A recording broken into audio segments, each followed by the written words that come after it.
Hi, Kelly. Hi, Debbie. Nice to meet you. Very nice to meet you. And I have to say up front, this script, the comedy, the holiday feel, it's a sweet holiday treat for the whole family. You have done an impeccable job with this script and story. Thank you, Debbie. You're my favorite journalist. What I find so wonderful about your work here is obviously all the time that you have spent with the Disney animation story people, the Pixar story people in the various trusts. All of that really comes out in this script with the family nature of it, but also the childlike joy just within the dialogue itself and the setups. So I'm curious where this whole thing started for Candy Cane Lane. Well, I appreciate you recognizing the joyful spirit, because it truly started from a place of joy, or at least wanting to create joy. I love Christmas movies. My family, that's our tradition around the holidays, is we all curl up on the couch and watch holiday movie after holiday movie. And it's because they bring joy, and that's what I wanted. That's what I wanted to do. But even with all of the fantastical characters, the magic, all the ridiculous things that go on that are over the top in this movie, it really is based on a true story. My parents really do live in the town of El Segundo, California. Their house is at the top of the street that leads into the actual Candy Cane Lane, where since the 1940s they have been decorating over the top. Mm-hmm. And when my parents first moved to El Segundo, my dad, who is a truck driver by trade, but he's a craftsman, he's an artist really, and my whole childhood was his garage was like a magical Geppetto kind of workshop, constantly carving things, making things, building things. So when they moved to, the small town, he got in on the action, and he over-decorated in the front yard and went way over the top. So it really is a true story. Wow. Well, because of all the fantastical things, and you can see with the 12 Days of Christmas tree, and visually, I can see that Reginald and the VFX team and the production design team, they really have paid attention to that idea of woodworking craftsmanship. I'm curious, because you're basing this on your own experience, and we have these fantastical things happening, did you, in writing this script, stop and have to stop yourself and think, I wonder if they're going to be able to make this work visually? Yes, until I met Reggie Hudland, because I had a lot of big ideas, and there's a lot of magical characters, and there's a lot of birds. Who knew how many birds were in this song, The 12 Days of Christmas, which is a weird song, by the way, right? Like, why is there a partridge in a pear tree, and I don't even know what turtle doves are. So I knew that I wanted to bring in a lot of fantastical elements and to make this sort of as big as possible. And I was lucky enough to be partnered with Reggie, because anytime I would go to him with a big idea on the page, he would listen and go, okay, but I don't think we're not thinking big enough. We can make it bigger. And so Reggie and I would get into a lot of trouble. Occasionally the producer would come over and see us talking in the corner and be like, no, whatever you're talking about, we can't afford it. Stop it. We can't do it. And Reggie would go, don't worry, we'll do it. We'll figure this out. Oh my God. I mean, and yeah, I'm like you, and I'm petrified of birds. So when I saw birds all over the place, normally I would probably be jumping out of my chair. Yes. However, it's done so beautifully that I didn't have a problem with this many birds on screen. Good. Well, good. I'm glad. In this film. But at the heart of everything here is the Carver family, and bringing each of them to life and giving each of them their moment to shine on their own journeys, with the real heart of the family coming out in little Holly Carver, because she has that wide-eyed wonder, innocence, and belief. Believing is seeing, that we all know so well. Was it difficult to bring all of these different character traits and these emotions to life on the page, hoping for the perfect cast? I mean, well, the perfect cast as we have, solves a lot of those problems Yeah. sometimes, and when you're trying to create this. But you're right to recognize the challenges in writing for an ensemble and writing for a family, because we have our hero, we have Eddie, this comedy legend, and also, as we all know, an extremely accomplished and talented dramatic actor who brought a lot of depth to this character as well. But I wanted to make sure that the family wasn't just ancillary to him, that they weren't just, part of the decorations, if you will. I wanted each of them to have their own point of view.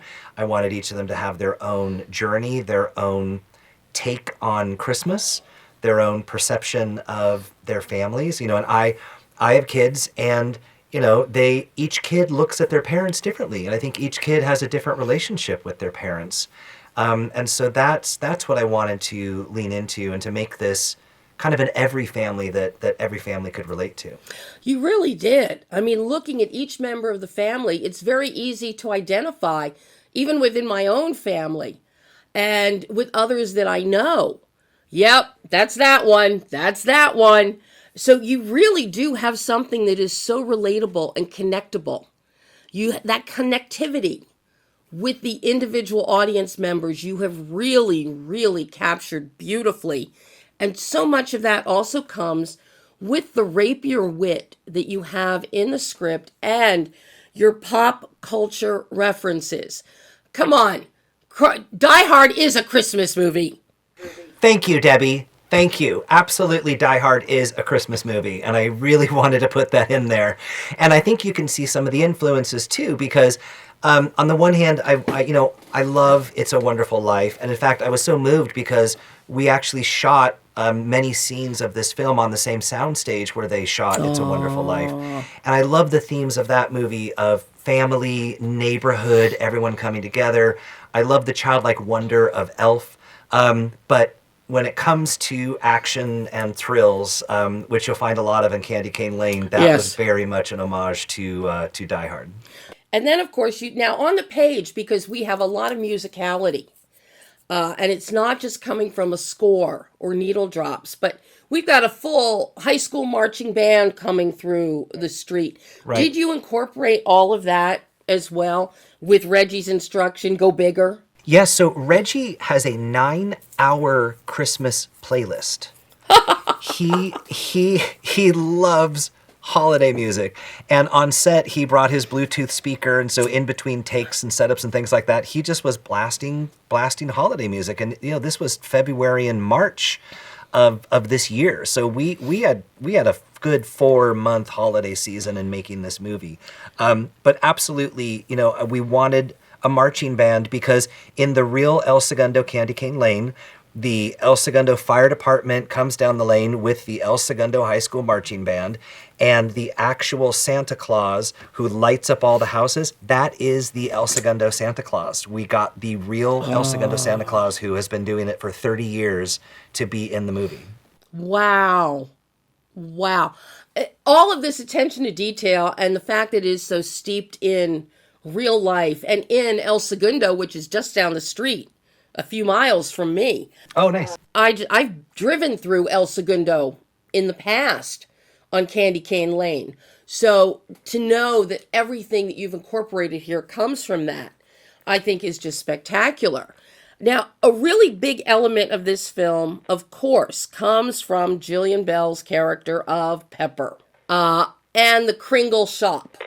How difficult was it to develop the character of Pepper without going too far to the dark side, shall we say? Well, anything with Jillian Bell is not difficult at all. She is such a pro. She is a brilliant comedian. And what I so admire about her and her talent is her unpredictability. She would make choices with that character, with Pepper, that would astound all of us, and just so funny. So not difficult at all. We did want to create a villain who, like all good villains, believes that they're the hero of this story. She really thinks that she is doing the right thing and spreading Christmas joy. Her methods are a bit extreme. She really takes the naughty list very seriously. So that's where I think we had the most fun with that character, is not playing her as the villain, but playing her as the hero. She just doesn't know that she's the villain.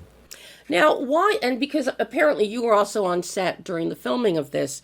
So I'm curious how closely everybody stuck to the script, or was there a lot of ad-libbing, especially when we have these confrontational scenes between Eddie Murphy's Chris Carver and Jillian's Pepper? Was there room to navigate that, because you've got two brilliant comedians there? Yes. So on the one hand, they very professionally and very respectfully did stick to the script quite a bit, because we all knew that this particular scene had to do a certain job. It had to move the story along. On the other hand, we loved when they used what was on the page as a springboard for something else. And often what would happen is, towards the end of the scene, once we got on film what the scene needed to accomplish, that's when they would start to riff and kind of go off book and improvise. And so we were able to capture a lot of that. But of course, there's a lot that we couldn't use because it's a family movie. So there was a lot of fun on set. Yeah. Yes, we all must remember Eddie Murphy has done a doc on his stand-up show, Raw. So, yes. I can imagine. What was the most challenging aspect of bringing Candy Cane Lane to life for you?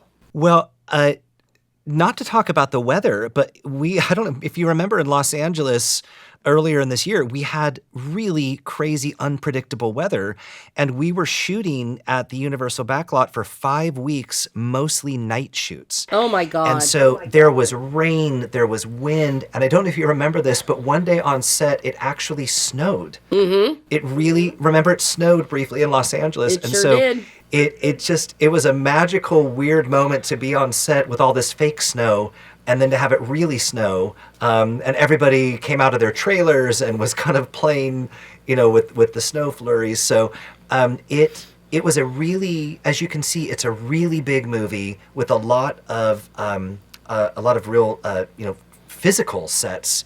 There actually isn't a lot of CGI. So to build this entire world and to make it real was a huge challenge, but also an incredible thrill. How gratifying is it for you to see everything you had on the page, all this fantastical, wonderful stuff, actually come to life? I am, as a writer, I'm at a loss for words. Honestly, it's enormously gratifying. It's thrilling. It's magical, and I can't wait for audiences to see it. I can't wait for people to enjoy it, get a glimpse of what's inside my head, and to identify with it. Because again, I think audiences are gonna have big smiles on their faces, which is that's all I wanted. Well, Kelly, I can tell you, I had a huge smile on my face through this entire movie, and I will be seeing it again. I just absolutely love it. I would be very remiss to not ask you about a very important contribution beyond the script that you made to this film. And that is your performance as a pilot. Yes. Years of acting training, Debbie, went into that role. Yes. No.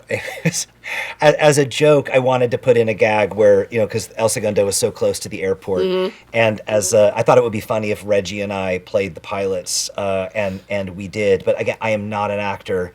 And in several of the takes, our reaction shots, finally one of the producers came up to me and said, "We're going to need you to take it down about 50%. because I'm not used to being on camera. So that's my one cameo. One last question for you, Kelly. What is next for you? How do you top this in terms of creativity? Will you stay with comedy? Will you move on to something more dramatic? Where do you see yourself going next? I'm definitely a family writer. That's my lane. That's what I love. I work a lot with the Muppets. I work a lot in Yes, you did. animation. I did complete recently a new original movie as well. So I'm always leaning towards big family adventure, and always with a touch of magic. So I think hopefully we'll be talking again real soon.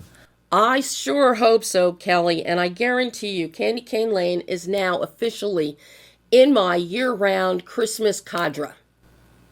Great. Thank you, Debbie. Merry Christmas. Thank you, Kelly. Same to you. Bye-bye.